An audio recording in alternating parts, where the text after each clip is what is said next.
All right, welcome everybody. We've got a pretty exciting episode tonight. Unfortunately, Jason's not joining us, so I'll take point here. But we've got Adam from our local scene joining us, and had actually a recent very good showing down in Florida. Randomly, was taking a trip and was like, I'm just gonna pop into one of their armories. Happened to be the same armory that like Rob and Tarek and those guys play at. So that was pretty cool. They had that live stream, and Adam fucking represented, dude. It was awesome with Bolton. So that was really fun to watch. But tonight we're basically just going to hit on ProQuest, what we expect, what we've been doing as far as like our prep for it. And then some information coming from LSS, from James White, about the release schedule this year that I didn't think twice about it when I first read it. Blake pointed it out and I was like, what? That's not right. And he actually went back and found it. So we're going to hit on that as well. And hope you enjoy.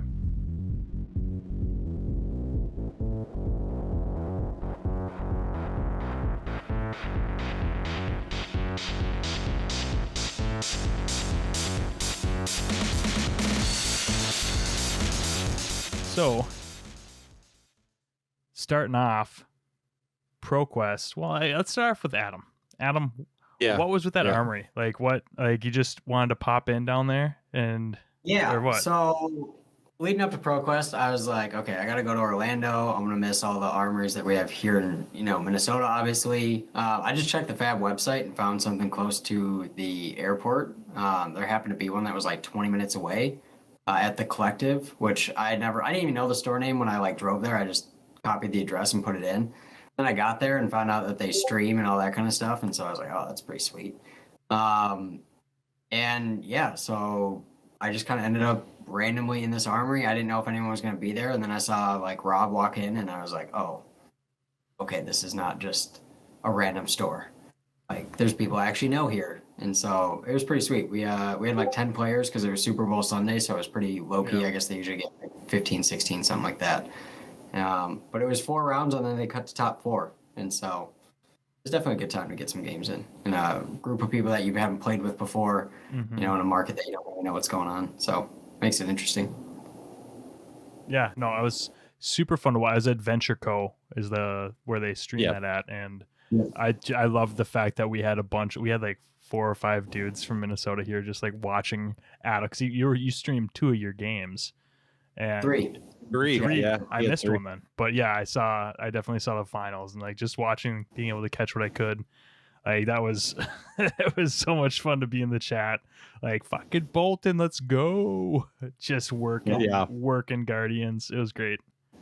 So I think with Bolton, because they never know. They never expect Bolton to be coming. That's for sure. No one ever expects the Bolton. It was funny because I like immediately when they were surprised, I jumped in because like we know AJ who does Adventure Co. and then Nick Murphy's down there too. So like we know a bunch of those guys. We hung out with them in Cincinnati. We literally went to the Hard Rock with them and hung out. So like we know those guys, and but it was funny because they were like Bolton. I mean, it's just going to be an interesting matchup. Like Oldham seems like an auto loss, and I was kind of like, I feel like I should drop some credentials because that's the thing too is like Adam has credentials. That's the key is we always talk about the beauty of Fab is like you can look people up. Well, Adam went top 64 at Nats on Bolton. He won an RTN. I mean, it was soft according to some people, but he won an RTN. Soft RTN. Softest RTN anyone's ever softest RTN. But it's like Adam, that's Bolton is his boy, and he's done well with him regardless of format up to this point. It's like height of chain, Adam wins an RTN. Height of Briar, Adam top 64 at Nats. They're like, oh, Oldham's going to work him. It's like, no. Maybe an average Bolton player, but not Adam. Like that's not you don't just free win. Like you got to play right against Bolton, or you're gonna get punished. Yeah, so that was super fun to watch. Thanks for doing that really random fucking event because it totally made my Sunday. But yeah, so talking a little bit how you're trying to take advantage as much as you could going into ProQuest season. What's everyone else been doing? Blake, I know you've been popping in and out of armories, but you haven't been going this week. What's been your approach to ProQuest? Yeah, so I mean, my approach is when it comes to events is especially now, like I'm not really super worried about the XP. Finding out that it's all going to be XP based in terms of like the ProQuest stuff, and it's like, oh, it's top 100 global and top 100 lifetime.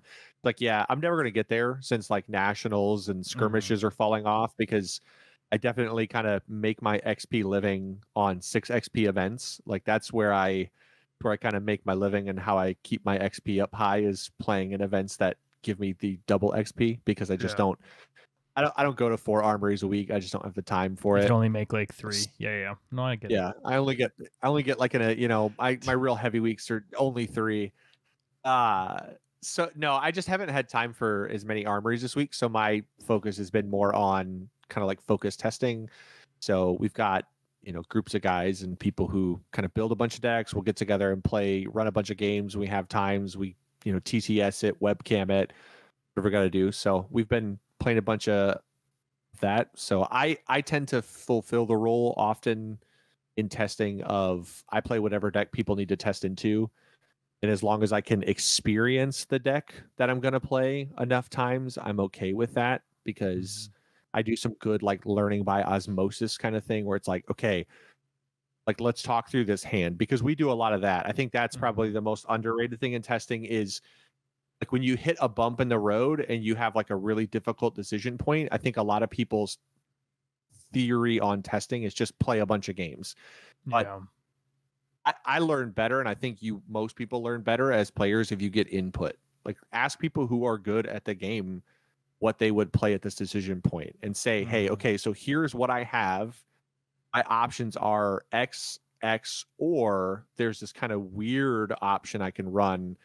Do I go the weird route and try to go the roundabout way and maybe get a good hand and straighten my hand out? Do I play conservative? Do I play aggressive? What are your thoughts? And discussing those things. I very much prefer to test like that, where I hit decision tree moments and get input from other good players and people whose opinions I respect, because I think that's how you get better. You often see lines or reasoning, because sometimes I'll go, oh, this is why I play this line, and someone goes, well, this is the better one and this is why, and I hear it go, oh yeah, you know what, you're 100% right. I've got the dumb on this one. So yeah, I definitely think that there's something to be said for like sitting with a build, like just thinking through. I do a lot of driving for my job, and like while I'm in the car, like I listen to podcasts and books and stuff like that, but a lot of times, especially like in the morning when I'm not wanting to like get something going, I'll just like think through. I don't know if it sounds lame or what, but I'll think through my deck, and I'll think through what my outs are to different like matchups, like Bravo. Like if I'm sitting down, like one of the recent problems I've been working through is like if I'm sitting down across from like new Bravo, and I don't know if it's going to be like Matt Rogers' list, or if it's going to be more of like a mid-range list like you're running, like thinking through realistically what I could put into my deck, or what I could have, or what outs I have to it being either of those, right? And trying to find like a balance to where like this, like adding in these cards is really good against a really aggressive Starvo, right? But it will hinder me a little bit in some of the field matchups, and if the new Bravo is less aggressive, right? So like thinking through like what's like a good middle ground that gives me good outs, not the best outs, but good outs into the majority of stuff. So like I think that sitting with your deck and thinking through stuff like that is also a very underrated tool, instead of just like grabbing online or just playing a ton of games to really know, like learning specific matchups. I think that though is where you fall into playing against players in your meta and not decks or builds or play lines, right? Where like if I play a ton of matches but it's always into Robert's Viscerai, it's like I haven't thought too deeply on what my outs are to Viscerai builds in general. I know how to play against Robert, which I think is, something that people could benefit from too. So, Adam, what about you? Yeah, I've been kind of back and forth on what to play. Like we mentioned, I'm a Bolton main, which been good, but never like super great. And so it's super hard, the first week, obviously, to depict what the meta is going to be. I know a lot of people are saying Prism Just locally, I don't see there being a ton of Prism showing up. Maybe a couple here and there, but I don't think it's going to be overwhelming like a lot of people suspect. So that's a little difficult, just because like Bolton into Prism and Guardian has notoriously, like, in my history and experience, like, it's been very, very good. But going into like new Bravo or Starvo, I like to call them because it pisses everybody else off. Going into Starvo, with it's that too. 50. Just because he plays so much differently than every other Guardian or the builds that people have now.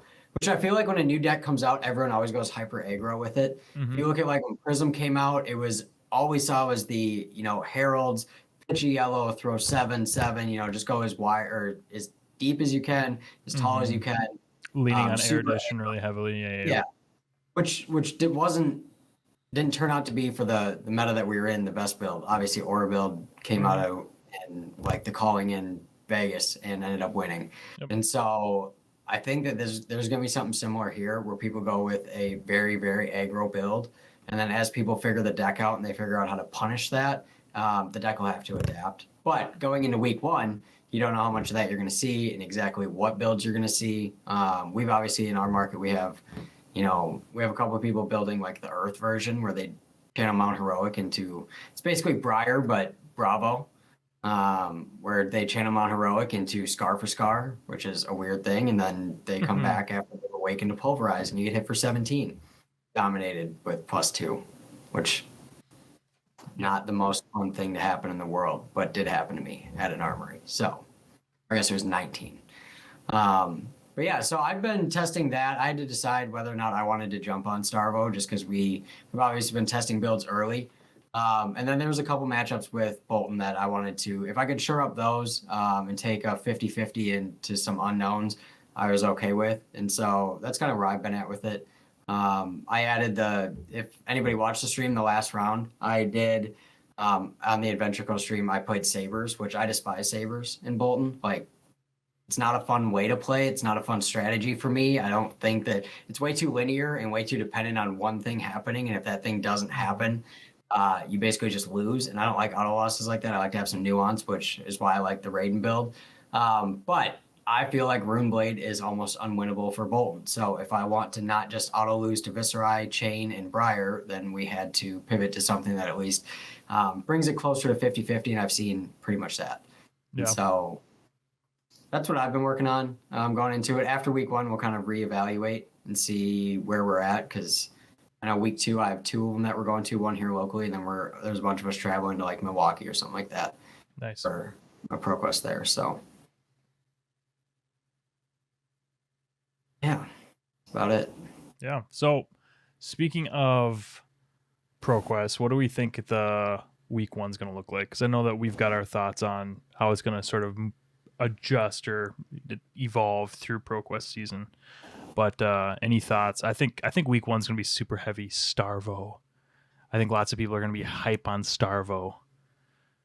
But I don't know. Yeah. I don't know if week 2, week 3, I think it's going to kind of dwindle off fairly quickly. So my guess would be that it won't be as dramatic necessarily as like Briar in terms of playing. Numbers, I think like sometimes, yeah, right. Because I think that, to be fair, I think that the initial build of Starvo, in a lot of ways, like if it's like the elemental build that Rob kind of talked about, I think there is some nuance to the deck. No. In terms of like what are the correct play lines into different decks. I think some decks can punish you because you absolutely have to know your sideboard, because that's the thing that's going to win and lose you games, I think, more than anything. Whereas with Briar, it was basically CNC in or CNC out. That was effectively your only decision point in the Lightning Briar, was when do I play CNC and when don't I play CNC. Other than that, the deck basically just like puked out so much damage. And in Bravo, I think there's some nuance to the fact that you have to be careful about not getting block happy with certain cards, because it's kind of like Viserai, right? Like what happens when everybody has played a bad Viserai player who blocked with all their attack actions early and then couldn't figure out why they revealed 14 cards on Sonata and they revealed 13 non-attack actions. Mm-hmm. Like, it's like, I don't get what happens. Like, look at your graveyard, you dope. There's 15 attacks in your graveyard. Your deck is not 50-50 anymore. That's not how it works. Yeah. And I think people are going to do that with Starvo a lot, or they're going to have just a bad build. They're not going to know how to sideboard, or they're not going to build it properly. They're going to try to build Rob's version, and they're going to like tinker with it. They're going to be like, oh, I'm going to add these cards for my local meta. And then next thing you know, it's like 25% different and just bad and inconsistent and never hitting anything and playing the wrong cards into like chain and then just getting chewed up and spit out by a deck that can out aggro them because they didn't realize they were supposed to block some in certain matchups and stuff. I could see like a ton of Starvo showing up and the like 90% of the decks being not good, but that 10% that is good and is unknown in their meta is going to just dominate. So I could see a lot of wins coming from Starvo, but also a terrible conversion rate. Like a tournament of 32, they'll have 15 Starvo and 2 of them will make top 8 because those 2 are tuned really well and they're both undefeated, but the rest of them just were super inconsistent and high rolly where either they hit it or they didn't, and it had nothing to do with how the deck was actually built or played. It was just the luck of the draw in those couple, and so it's going to punish them. I don't know if it'll be Prism like RTN season bad conversion rate, because Prism had like the worst conversion rate in history in RTN season, but I could see it being pretty low. And then as people adapt to the deck and making it better and then also combating it, that evening out a little bit more going into the weeks after. But like what we just saw with the Battle Hardened, where I think almost not half the tournament, but it was like 30% was Starvo. And it did like represented 50%, but then you had 6 chains and 2 of them made top 8. So they had a 33% conversion rate in a tournament of over 100 people, which is insane. So all I know is that Andrew from Dice Commando is going to be really excited to hear us getting into conversion rate again. He's anti-conversion rate math, but he's not a conversion rate, guys.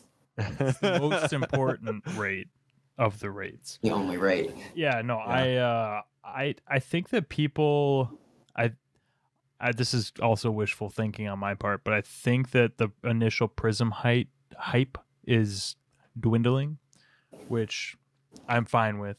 But yeah, I don't know if it's going to be as prevalent, at least in our local meta. I feel like when the set first dropped, there was a bunch of people that basically picked up Prism and started like running her and playing her.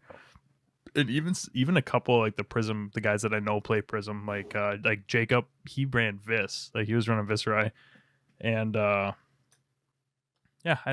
think people are seeing other fun things to run too, and I get a ton of satisfaction playing Prism, but even I will admit she's fun for me. I could 100% see why someone would pick up and play that deck and think this isn't super fun. Yeah, like it's not the Viscerai dynamic like Rune Chance and splitting damage and sequencing turns. It's very like methodical, which is just what it is, and I enjoy that, but not for everybody. So I could see the Prism count being a little lower. But, I will say that I think the best deck going into ProQuest is Viscerai. I mean, Starvo is unknown, like the ceiling on that deck and the floor. It seems like the floor could be pretty low, but the ceiling could be pretty high. So unknown Bravo going in that, or Starvo. But I think Viscerai is just the most well-rounded and balanced into almost everything. The problem with Viscerai, and not even the problem, is that it's such a skill-intensive deck that it's not something that you can jump on, play a couple games with, and then immediately pick it up and know the lines. Like there's so many lines, it's so intricate. And that curve of that skill curve where you go from your 10th game to your 100th game with it is all the difference. And so I think a lot of people pick up Vis, they get smacked with it their first like 5 games. They're like, oh, this isn't any good. And then they put it down and they never pick it up again. Or they play it sometimes and then they hear that it's really good. So they pick it up again, but they haven't learned those intricacies. And so it's not going to get the results that it deserves. Where if you take a player that's been on Vis for months and knows exactly what they're doing with it, they're going to perform very, very well, pretty consistently. And so I think like in our meta, there's a couple people who play Viscerai, but nobody plays it like diehard. Nobody's a diehard Vis player. They've been, a lot of people that were on Vis early jumped to Chain and then to Briar, and then they've dabbled on it. And then they see the shiny new thing that might be easier to play and they jump to it. Yeah. And so it's like a deck. I would play this first ProQuest, but I know I'd play it horribly and I'd probably get stuck for it. So yeah, it's hard because so when Arcane came out, Viserai was like the deck that I got the pieces for, like of us. Yeah. We were all trading for different pieces and stuff for the classes that we wanted to play. And Viserai he wasn't Azalea bad, but he was definitely not like the go-to what's the word I'm looking for? Fucking rogue deck, right? Like even his OTK build, which was like really kind of the only viable build for him, wasn't super consistent. It was like the slogism. It was after Crucible dropped and you got the chess piece, the Bloodsheath Skeleton, and it was like the slogism Arcanite Ascendancy build. Like that was the big OTK, and it's like it's not awesome, but like now it is. But I think a lot of that lost a lot of people that would have been, lifers on Viserai just because he had a really slow start. But yeah. I mean, yeah, I think some of it too is the fact that like there are a lot of decks right now that are really skill intensive in terms of requiring a lot, and I think that's really good for the game, and I think it continues to reward pilots, which is what you want in games, is that there isn't like a deck that people can just pick up and play, and that you have your committed pilots. And then I think even the worst decks in Fab are like the middle tier decks, or the decks that are like theoretically should be on the outside looking in. The game is so skill intensive that somebody who is committed to their craft, like on a specific deck, will take games off of people who, they're like, I think I can win with Viserai or Oldhim because it does X thing really well, but people don't realize that they don't realize the intricacies of the deck that they're playing or the decks that they're playing into. And if those two things are like misaligned, you run into these issues where the all of a sudden things spiral. Like theoretically, Oldhim should have a good matchup into Boltons or Kanos, but if the players on those decks play those decks enough, they know when and how to punish Oldhim in a way that Oldhim can't interact with at the height of his power, or they can test and temper the waters on certain turns and play to certain outs that they have.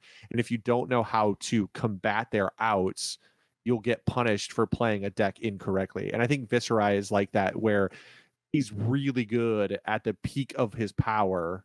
The problem is it's like putting, it's the classic example, right? Like there's a reason that not everybody in the world, as much as people like, oh, being a NASCAR driver is easy. You drive in a circle for 3 hours. You're like, right. But like the G-force and the effort and physical toll it takes on your body to do that and to understand drafting lanes and stuff, you put a normal person in that car and they'll put it in the first wall at like 80 miles an hour and quit and never walk again. That's Viserai in a nutshell. Yep. Like they'll just take off straight from the line, drafting correctly, slam into a wall and be like, this sucks. I don't understand how anybody can do this. This is dumb. I'm out. It's like that's Fab in a nutshell. Or better yet, they'll do that and be like, "No, this car is just bad in this race. Like this race is not good for this car right now. Like I just can't. I don't. You know." And then someone else is gonna win with that car, and they'll be like, "So that's just he got lucky. He got lucky. Yeah, he must have had really. He must have dodged his bad matchups." His Sonata just hit for everything. That like he just got lucky. It's like you don't get lucky on Sonata, champ. You only get unlucky on Sonata. That's how that works. It either works how it should, or you are unlucky. Correct. That's 100%. Any other thoughts on ProQuest going in? No, I mean, mainly just what do you guys think happens after week one? What do you think the immediate shift is after week one, or how does the meta change and do things evolve in a way that pushes things around? I like hearing sassy takes too. I want to hear like if someone's like, I think that Azalea is gonna fucking dominate week one. I want to hear that, and we might give you shit.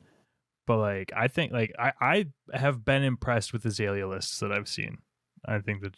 But I don't think that she's going to dominate. But I'm just saying, if you have a take like that, the issue is Azalea is a classic example of if it's good and it goes well, it's really good and it really goes well. But if it goes poorly for one turn, it can just immediately go poorly for the entire game. Like it can really spiral. I've been watching tons of gameplay, and I'll be honest, I am so close to building my Death Dealer Lexi again with the Rain Razors, and just fucking playing an aggressive monkey deck. Probably not at ProQuest because I've been practicing too much on Prism, but like just for funsies because that seems so silly. Rain Razor seems so silly.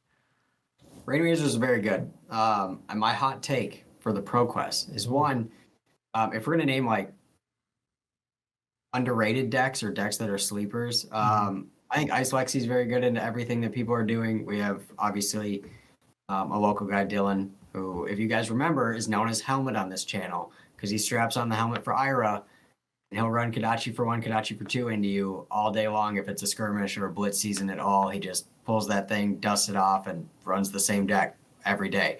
But he's been running Ice Lexi and he's been working on it a lot, and his deck has evolved a ton. And I think it's really good into, you know, what is popular right now. So I can see Ice Lexi stealing some wins. I will say I've seen Azalea games where I would not be surprised if Azalea wins a ProQuest or more RTNs than they did, which would be 1. So if Azalea wins a ProQuest, I won't be surprised. If you want like a hot prediction, I'll say that it wins at least 1 in the season. Not going to say, you know, week 1, but if they're going to sneak one in, it's probably week 1 anyways. And it might be a smaller one, something like that, but it's going to do something it hasn't done before just because people don't give it any credit. And it is like the meme of everybody talks about it. Like whenever they talk about a floor, they talk about Azalea. So I think that there's also a fallacy when people sit down across from a deck they don't respect. They will play sloppy. They will not try as hard. And then once they realize that they're not allowed to play defense reactions from hand or arsenal for a turn, and they have 2 of them in hand and they just get, you know, hit with a red in the ledger, and then they get to do nothing. You know, or a battering bolt, or my battering bolt, battering ram, whatever it is, the one that makes you discard all your action or all your non-action cards. I think there's going to be some most people don't see coming. Yeah. And so, I could see Azalea winning one. Lexi, I think Dash is going to outperform what everyone thinks too. Dash is very, very good into the meta, and there's a lot of Dash truthers out there that definitely have decks that they have wanted to be very good for a long time, and it just hasn't happened. And now, like I said, even into Starvo, like Dash, I think is super underrated because it goes wide. Starvo doesn't want to block pistol shots for 2 and 3, and then it has things like unmovable in every one of its builds that can combat a big dominated attack. Not to mention if you crush, you know, like, or if you get an Oakenold or a Crippling Crush off, and Dash loses 2 cards, it's not always the worst thing for it because it pitches a blue and shoots you for 9. You know, and so I think the other thing about Dash is like Dissolution Sphere can put Viserai players in like a really awkward spot where they've set up their whole turn to be played on like a turn, and then Dash just goes pistol, go again, Dissolution Sphere. And it's like, oh, what do you do then? God. You just sit there for a turn and do absolutely nothing because you didn't block already, and now you're just, I can't attack, or I just lose these 9 rune chants I have, so I guess pass back and then you do that again. Because I mean, honestly, I think that's probably the play. Is you just are like, all right, well, whatever I have in hand is gonna be defense for the next turn because I'm gonna just wait this shit out. The issue is waiting it out is tough because it's two turns, right, 2 full turns. So like it puts you 2 full turns like behind where like you can't really do much of anything, which is such an awkward thing to do. Dissolution Sphere also, interesting fact, is pretty good against Kodachis, which I think that's a deck that is another like truther deck. It's funny because Fab has become this game of these are the best 3 decks. Azalea sucks. Everything else is only truthers play it. Like Rhinar truthers, Dash truthers. It's just like the way the game seems to exist in the meta right now.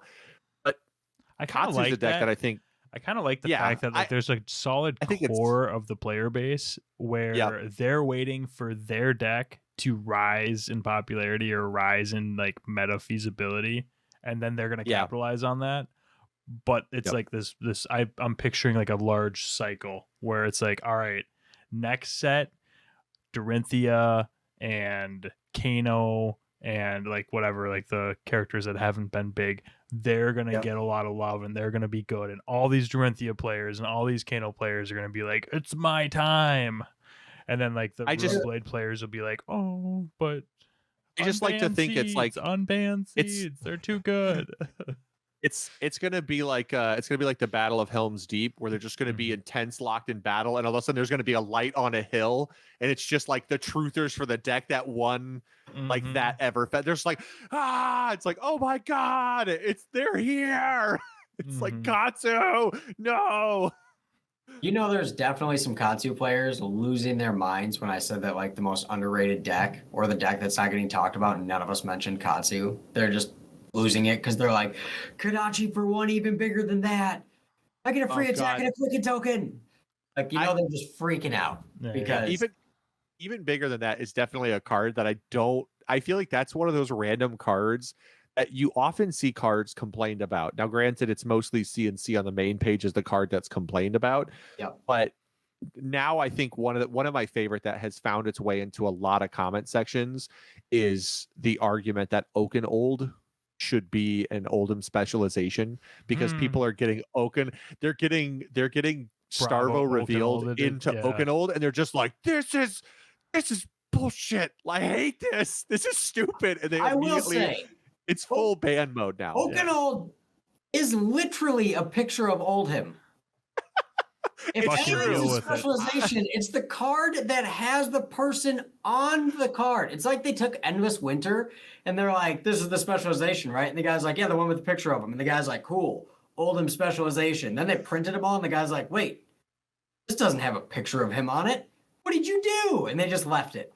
Because Endless Winter for 4 in Starvo would be significantly worse than Oaken for 3 is. But like, then they couldn't have given Bravo fucking everything. So they needed, that was the goal of this set. James White was like, we're making this set and I want Bravo to have everything. And they're like, okay, cool. We'll give Guardians some new cards and stuff. They're like, he's like, no, I want him to have access to everything. Give him everything. And the design team was like, well, shit, okay. We'll make it really hard to do this reveal ability. Fucking no, it's not.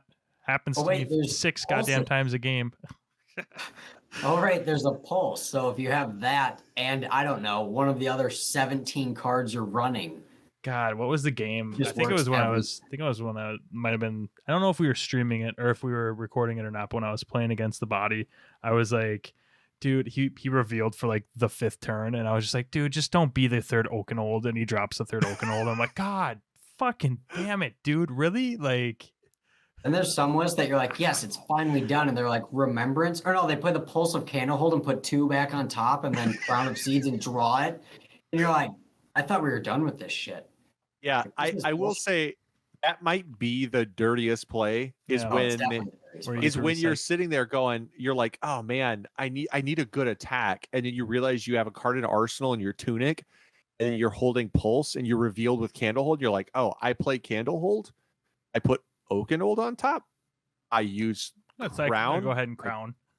Draw this random card. I'm gonna draw it, and then I'm gonna play it and fuse it. And it's like, come on, man! Like, why? That's the 4th time you've played it. And you're like, I'm not. It's funny because I mean, at that point, I think I've hit like a little bit of a breakthrough where I think it comes with like comfort level 2 of like your player skill, where I'm not saying I'm amazing. I'm just saying like I know what I am, and I just sort of am like, I'm not gonna win this, but it's fun. It's fun to watch. You Oaken me 4 times. I'm not even mad. I'm just impressed. It feels like the only correct response to the 4th Oaken off of like a Candlehold and a Tunicked Crown of Seeds is the is Jim Carrey in Liar Liar when he's like taking the drink of water. He's like, come on. Yeah. Just I think the only appropriate response is flipping the table and punching your opponent. Bro, but that's because I'm competitive as shit. So Dane's like, that was good game, and I'm like, fuck you. It's funny because just as many times as that happens is also probably about equal to the amount of times that I have like 14 auras on board and the Guardian player I'm sitting across from is like, what the fuck is this? So it's fine. I get it. I mean, Adam's a Bolton player, so the number of times I've looked at him and he's like Lumina, swing Raiden for 5, and I'm just like, all I have is attack actions. First of all, remember I hate sabers, so we're not going to talk about the sabers degenerate dumbass combo because that makes the game not fun. And yes, I understand that that's what sabers is, but it's very linear and they're building to it all game. I don't like to double Lumina in a normal game because you lose value off double Lumina. People do it all the time. And I would much rather keep that Lumina in deck for future because you're pressuring later. But I get what you're saying. The Via the Vanguard into like a Valiant Thrust for 9 at the end of it is definitely where people are like, wow, I've blocked 4 attacks and now you're going to Valiant Thrust. Still going to take 9. It's blocked with my whole hand, leaked 3 or 4 damage the other parts of this turn, and now on top of that, having no hand, will take another 9. Yeah. Thank you. I'm pretty sure one of the Oldham guys I played against on Sunday, the first one where the guy admitted halfway through the match, he's like, I've never played this matchup. I haven't seen a Bolton since Monarch. I've played this terribly. But the one time he didn't ice react me was during a V turn. And I was like, if he ice reacts me, it's bad. But if he doesn't, I'm going to Valiant Thrust him for 9. And then I Valiant Thrust him for 9 and everyone's like, oh. Yeah, that was pretty, that was fun. That was such a fun stream to watch, man. Yeah. We should do that just randomly, just like send people from our local meta. Send people. Be like, hey. Other places that stream. Robert, you're going to California. I'll do the Dice Jar Games one. I'll go down to Australia or New Zealand. Yeah, New Zealand. I got you guys. Zealand. Yeah. If we want to just pool money and send me down there, I'll take the time off and, I'll fly down there. You'll take the hit. You take the hit for the local community. I'll take one for the team, okay? Minnesota shirt. I'll wear a loon hat. I'll talk in the ag. I'll be like, oh, yeah, you betcha. Don't you know? The whole time I'm there, they'll have no idea. And so, good time. Good shit. All right. We need to talk about this article because it had some information that I totally skipped past. And I didn't realize what I was reading at the time, apparently, because Blake pointed it out to me, and I was like, where did you read that? That's dumb. That's not true. So, apparently... Now, hold on. We need to clarify. Dane was so convinced and he seemed so sure of the fact that he was like, I just don't know if I've read that. Yeah. I had to spend 5 minutes panic looking for the article. To make sure that he hadn't lied to us. I was like, maybe I'm just full of it. Like, maybe I don't like, maybe I thought I read it somewhere and I'm just an idiot, because that's a total possibility that I'm just insane and took something wrong. Yeah. No, you're not. I was dumb and you were correct. So it has been the norm, the status quo, some might say so far, has been core set, supplemental set. Then it comes out Monarch, core set, supplemental set. With this supplemental set, this year, what we're getting is this supplemental set, a core set, and then another supplemental set. And that's confirmed. That's from the mouth. It's from the hand that feeds. So I don't know how I feel about that, man. Only one new draftable set this year. That's kind of, I don't know. Like I like getting new sets to draft, and especially with some of the sets that I do like drafting disappearing off of shelves. It's like I want to, I still like drafting Arya. Arya is fun. Like Monarch is okay. It's probably my least favorite set so far that I've drafted is Monarch. But like I'm only getting one new core set. I kind of hope that it's because they're hoping to support wide, like the breadth of classes that they've released. So like have increasing the frequency of supplemental sets that way. And maybe just if they just do one a year of the core sets, maybe introduce a new hero, maybe 2 in the core set, and then supplemental sets a couple times a year to like give all of these characters a pretty wide investment. But like that kind of seems to fly in the face of their intent of having a really sealed based competitive play. So I don't know. How do you guys feel about that? So I'll go first and say 2 things. Number 1, after my Tails drafting experience, if I never draft again in this game, I'm okay with it, because you had a bad draft experience, Blake. Clearly you didn't draft Briar enough. That's all I'm going to say. I forced Briar the last time I ever drafted Tails. I totally forced Briar. I didn't realize I had 2 people to my left and 2 people to my right also drafting Briar. So that didn't go well for me. May or may not have seen 0 Bramble Sparks or Ball Lightning. So that was a little rough. At some point you have to swerve, but you don't. I will say I always had good luck drafting like Welcome to Wraith. Like I've never lost more than a single game at a Welcome to Wraith draft, event, anything. But in Tails, it was like the complete opposite. There were times where I would only win 1 game, which was very painful for me. So yeah, no, I'm not super jazzed to like jump on the draft train again anyway. But I'm curious if this will be a 1-year thing.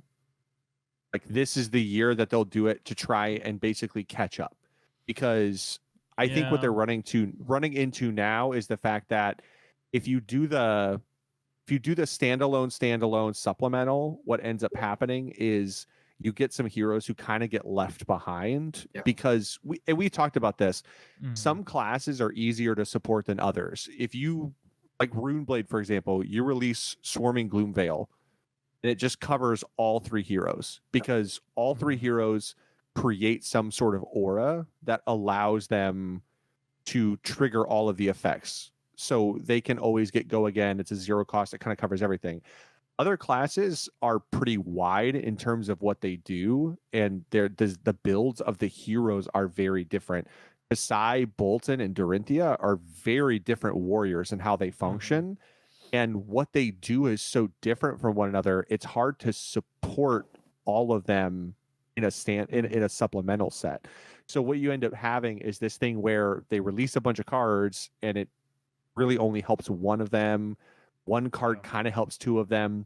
Bolton is standing there by himself like, hello, am I just chop liver? Like, do I get nothing? It's so funny too, because like it feels like in Warrior, the cards that would maybe be run in other warriors are always specializations. So it's you can't. Like how cool would it be to be able to like throw a Lumina in, or like a Dorinthia, or you know what I mean? Like that type of shit never, because Lumina is a specialization for Bolton, right? Am I crazy? Yeah. Yep, it is. Okay. Yeah. So, but it seems like all that stuff's always like character locked anyways. So it's like, no one can be Runeblade. No one is allowed to be cool like Runeblade. Everyone else go F yourself. Yeah. I think it'd be good. Like one of the other things is it's possible that they're trying to just kind of play catch up and maybe revive some other heroes. Like there's potential that maybe the end of the year supplemental, because I think some heroes, like everybody has this assumption now that Bravo's gotten a new Bravo, that, they're just going to do it with everybody. But I think it would be a better practice to do with maybe heroes who kind of need an update to have a different play style. So they're a little more, because like Bravo is good. Don't get me wrong. I think people will take that as like, they didn't need to redo Bravo. Original Bravo's still great. You're like, right, but he only plays one way. He's very stuck in a specific play style, and you're forced to play cards that you don't want to play in him, like Zealous Belting, to fix his biggest issue, which is he can't go wide ever. It's hard to go wide with original Bravo. So like Viserai, at this point now you go, Viz doesn't need help. Like Viz is great. Like he's because of the access to the cards. But like Dorinthia, she could use help, man. Like she could use maybe an update that would make her more viable and make her like solve a problem that she has in her original design.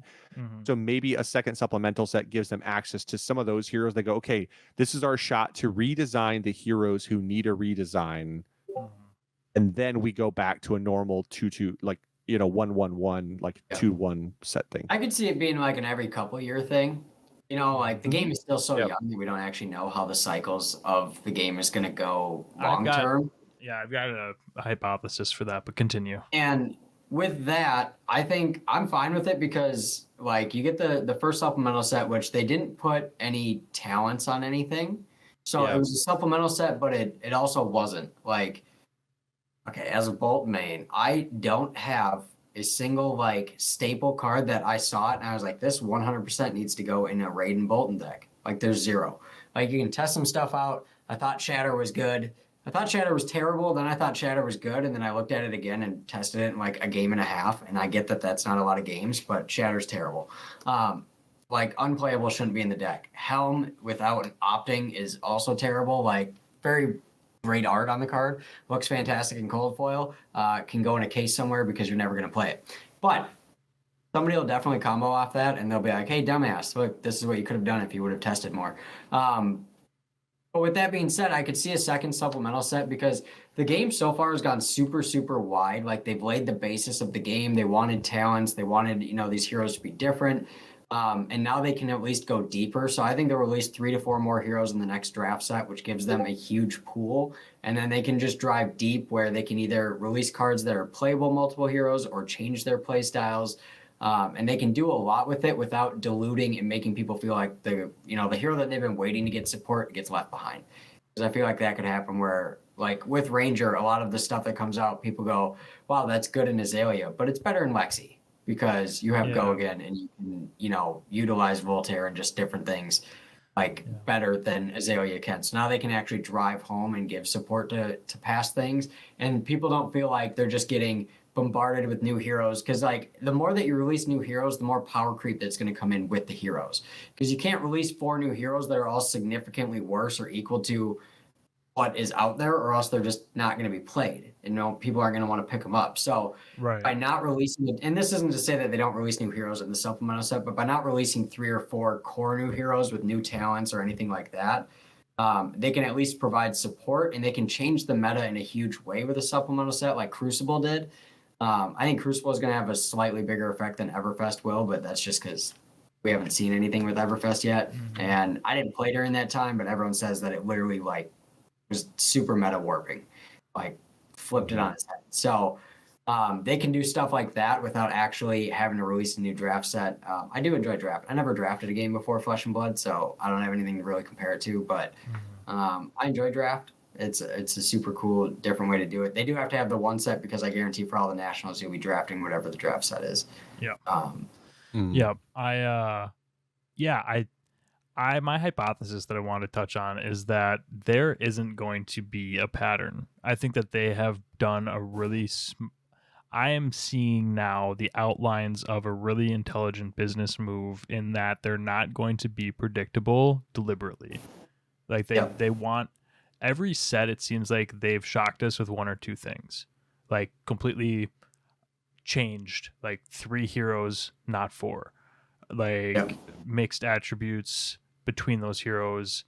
There's been, every set that's dropped has done something like that, like a new version of a previous hero. Like there's always been something new. Now we're not getting, they're not even sticking to like the pseudo established release schedule of like the core supplemental psych core supplemental. Like they are just doing so good at what's that called when you subvert expectations, right? So I think that's going to be a recurring theme throughout. Another thing that I've been thinking a lot about is that they still have not shown me their solution to having this like super wide base that they need to support, right? Like from the very beginning when we were talking about what we were anticipating to come out in Monarch, my big thing was attribute mixing, like the ability to mix and match different classes and stuff, because how else are you going to like easily support? But now I've been thinking about power creep a lot, and how some of the issues is that if you're releasing new heroes, you have to release new heroes, in theory, that are as good as older heroes. But you need to do that in a quarter of the card pool compared to, like, if you want to release a hero that's going to compete with Briar, and you want this new hero to be whatever, an alchemist, right? You have 120 cards to make this alchemist as good as this Briar that has 500 cards. Yep. So those 120 cards need to be pretty fucking significant, right? Issue then is that as new sets come out, as stuff gets released, you now have this new, like when you add cards that support Alchemist, that is, you're taking their baseline and you're just increasing that. So like that's like how the natural power creep I think is going to progress in this game. But the problem with that is that you're going to run into a point where the backlog of cards released for a character it's going to start to spiral. Like you're going to find that like some of the older classes that now have had 5 sets of supporting cards released for it, like you're going to lose track. There is no way that with the testing that they have, or like their pool of people. So I don't know how they're going to do it. That's what I'm waiting to see. I don't know how they're going to manage this. I trust them to do it. I think that they can do it. I'm just really curious how they solve that problem, and I haven't seen it yet. So I'm waiting for that to be the thing that they announce. Like, I think one thing that they're doing though is, to your point, like subverting expectations. Also, what they've done is they have done things that they're proving as a company they're willing to do things and kind of ignore the status quo. Mm-hmm. Most games, or a lot of games, like we've all played TCGs before, but in most TCGs, a rule of thumb is if a card gets to release and you immediately realize it's bad or it's problematic, you just have to let it go a little bit. Yeah. Because you can't ban a card that hasn't been released. You just can't do it. It's bad for business, right? That's what we have always understood as TCG players. Mm-hmm. No matter how toxic you think a card is going to be, and we've all played games, I'm sure, where it's like they release something and card game players are degenerates. They break things before the cards even get in their hands. They're like, okay, I've been testing with the proxy. This card is busted. And then the card gets in everyone's hands and it's actually broken and disgusting. And you're just like, God, how long do I have to deal with this? And typically it's like a full meta cycle, or until there's another ban or restricted list scheduled. But LSS has proven that even in that sense, they go, you know what, Duskblade, we screwed it up. We screwed the pooch. We're just going to ban it. Mm-hmm. We can't do it. It can't happen. So the fact that they're willing to do that means that, to me, they're willing to push the envelope in testing if necessary, to maybe release a Briar that they go, okay, the whole getting an Earth token on every hit, that seems to be problematic. Let's just fix that. We'll resolve it. They just kind of don't care about like doing the solutions that need to be fixed whenever they need to be fixed, and even if it's an emergency thing. Yep. I think that's good for the game, but also the fact that they've done it, they've proven that they're intelligent enough to now go, okay, so this and this are problems. When we put this on a card, it's an issue. We can't do it again. Mm-hmm. Yeah, like we can't give that easy access to X because it's a problem. Mm-hmm. So now they're going to tuck that away, and it's fine as long as they're learning lessons along the way. Yeah. As long as they're willing to not make the same mistake again, and then they just ban it as fast as they need to. Cool. Yep. I'm good. Let's just go with it. Yep. Yeah, and a lot of their stuff, like with the bannings, not to get super off track, like James White has said too, that it's not like when they ban or errata something, it's not because it's too powerful, it's because it makes the game played in a way that it was not meant to be played.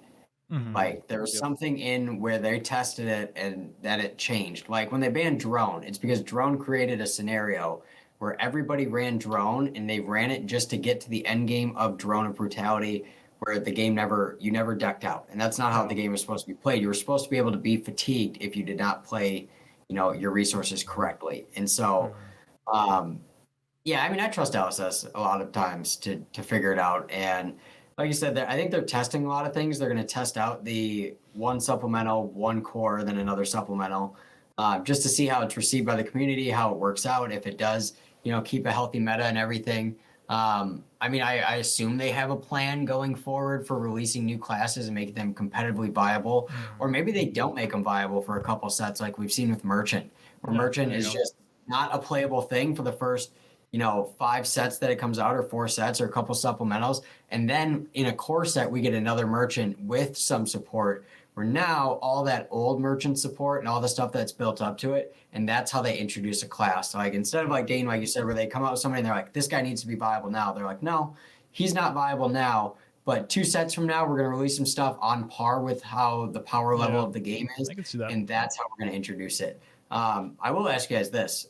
So obviously with this set, we've seen a lot of spicy artwork, specifically where people have seen in the card Blade Runner, where it's a warrior card and they're wearing Achilles accelerators. Yeah, I was going to say that. So are we is it a troll? Like, are we just saying like, in this world, there are people that are warriors that happen to be using some mech gear? Or are they hinting that they're going to cross classes later? Because that's almost impossible to then test out and everything if you give people a whole nother card pool to play with both of them together. Unless they design it with the play style so specific, different than either of the current classes. Like, it doesn't play like a warrior, it doesn't play like a mech. It's going to play like a combination of both. So, and I do have a spicy prediction if they go that route on not just a warrior mech, but another class combination. Based off a card that I read yesterday, and I've been freaking out about, and I haven't told anybody yet. So, we get it first here. It is. Yes, I want to put it on tape somewhere so that when it happens, I can point to people, and be like, "Hey, go watch this." Oh, dude, that's Blake's shit. That's what he does all the fucking time. I love it. That's what we're going with. And so, if you want that now, I can tell you now, or else I can save it until. I just wanted to say quick that was actually going to be. I was waiting for a spot to jump in because that was actually what I was going to say is a way that they could feasibly introduce something new with current power level without making overpowered smaller card pools by doing something like that where they release a new Dorinthia, but she's a warrior mechanologist or a tech. She's a warrior poet, man. Yeah, I know. You can't resist, dude. You got to do it. But having that be a way where you just get to lump in these cards together, what they did with Bravo and how he gets this previous larger card pool or whatever. But yeah, I can see too. If they're gonna run the cross class thing where they release something as a warrior and a class we haven't seen before, like a warrior alchemist.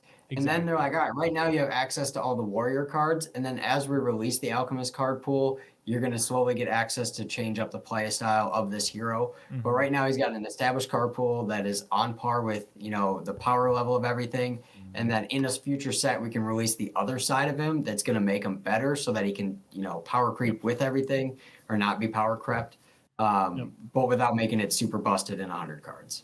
Yep. But I'm super curious now, Adam. Now I'm curious because I need to hear.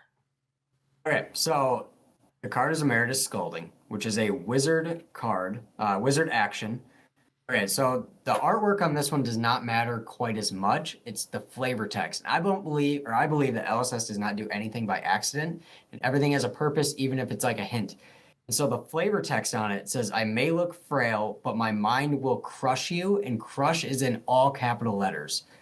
Very similar to on a Guardian card with the mechanic Crush. So this wizard is going to crush people, which would be a Guardian wizard. Unless they're introducing Crush to Wizard, which would be crazy if you do 4 or more Arcane and then have an extra effect. But I could definitely see a Guardian wizard, and that would be super dirty because Guardians already run a bunch of blues. Yeah, I saw that. I was like, why is Crush in all capitals? Because they don't just put Crush in all capitals for no reason. Crush has a Guardian mechanic, and that guy's a wizard. So, Wizard Guardian, definitely coming with your mech warrior. And that just sounds degenerate as all hell, because I don't want to see any of that. So the guy that quoted it, his name is Aferis Brittlebone. So when Aferis Brittlebone comes out as a hero, you'll know why. Yeah, I mean, as somebody who owns basically full play sets of foil Guardian and foil Wizard cards, I'm in. You're okay with this? I am. In the words of George Costanza, I am down. I am totally down. Mm-hmm.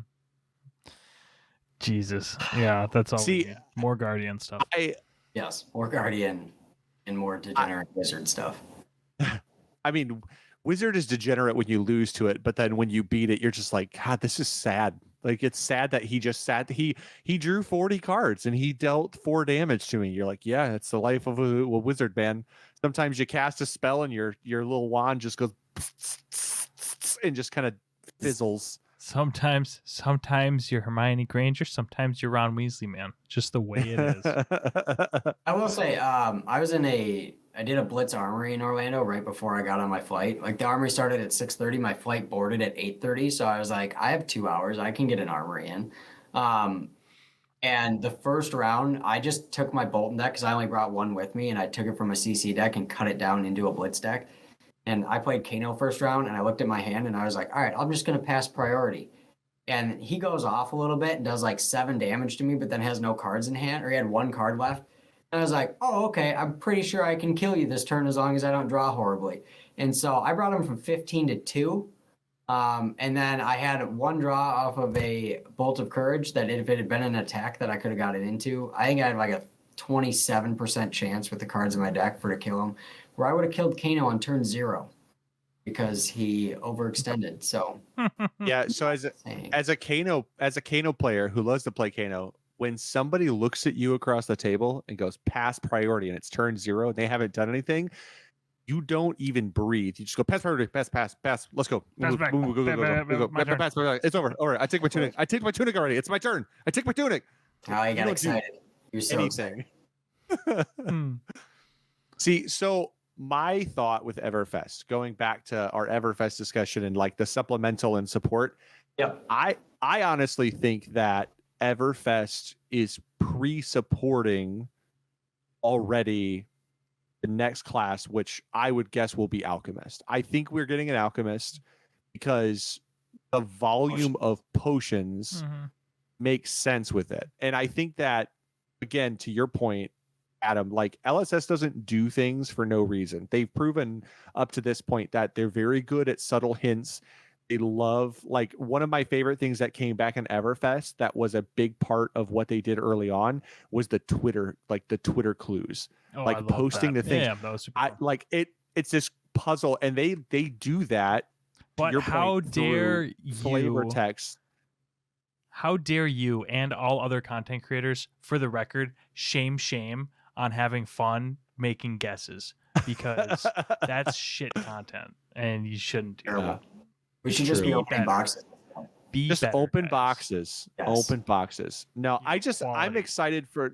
I think that what they're doing to me makes sense. This idea of like you pre-create these items and these potions that will allow you to like release an alchemist that then can have access to all of them, because they need all of them to build a full deck to do what they do. And it's like that's a way that they can kind of pre-support with potions that technically support everybody. Which I wouldn't put beyond them in any way, shape, or form. Because I think that's definitely true. And I think they did it in a good way here, where they released so many and they put it in a special slot where you're basically getting one in every pack, so it doesn't feel bad when you get one. Now a cold foil 1 might feel bad, but a lot of times you get a cold foil 1, you get a cold foil 2. Or something else in cold foil. So that carnival slot is you have $7 in value there, Dane. It's good stuff. But I do think the potions are nice because they fit into current decks, and a lot of them are really interesting. But they can definitely, when they release that alchemist, turn into so much more. I love it for a whole nother reason. And I did think, because our spoilers were all 3 items, and then all potions. No, one was a talisman. But I thought that we were getting an alchemist this set as like kind of like the Cavdane slot, like the instead of a merchant, it'd be like an alchemist or something. But I like all the items for a different reason than supporting like a future class. I just love the fact that they gave, because if you look at current classes that we have, some of them use potions really well. Some of them use like little weird things that have always existed. Like Kano really benefits from energy potions, and like there's like the OTK old school OTK Viscera I ran, like the time snaps, and like there's just like these little places for these things, but they're not super prevalent. Like not every deck is gonna like grab the energy potion because like every deck needs this card as a staple. It's not like that. But what they did is they just gave a whole set of this fucking giant pool of cards that going forward any class can dig into and grab and be like, oh, this class would be fucking awesome with like the talisman of whatever, the rabbit's foot. Like there's so many, like they have so many of those things that exist now. They're just deepening the card pool for everybody, which is great. and I love it. Yeah. It's also entirely possible that we just get a merchant who interacts with potions and amulets and stuff, because we do. They do, but like not as they deal in like silver and items and some of those things. But like if you made like the constructed version allows more interaction with them in a way that's more relevant, because I think like Knick-Knack Brick-a-Brack just kind of like puking out potions potentially on the table. It's like, cool, you did it. What do you do with them? Like, just wait until they turn into bombs.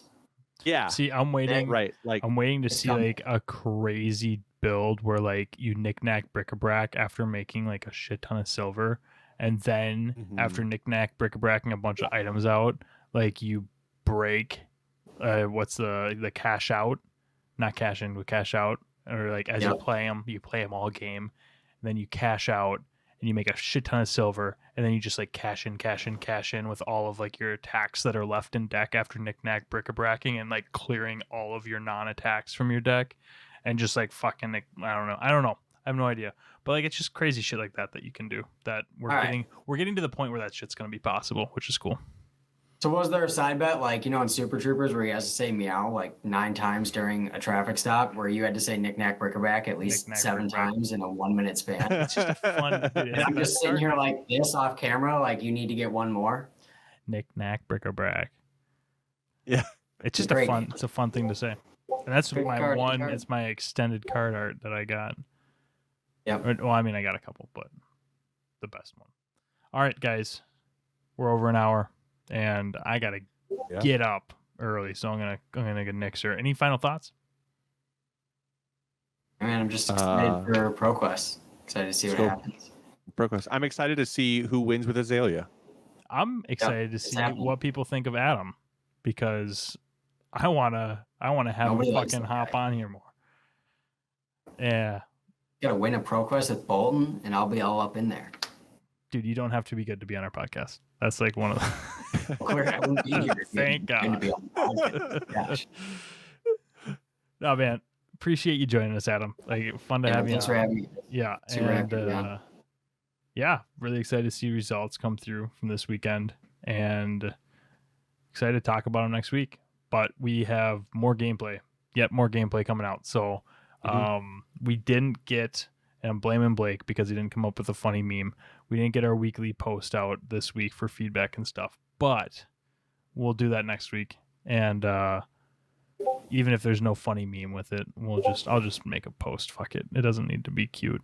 We can just do it. So it's my fault. But yeah, thanks for joining us. Be sure to like and subscribe, and good luck this weekend. Peace. Awesome. You guys too. Peace.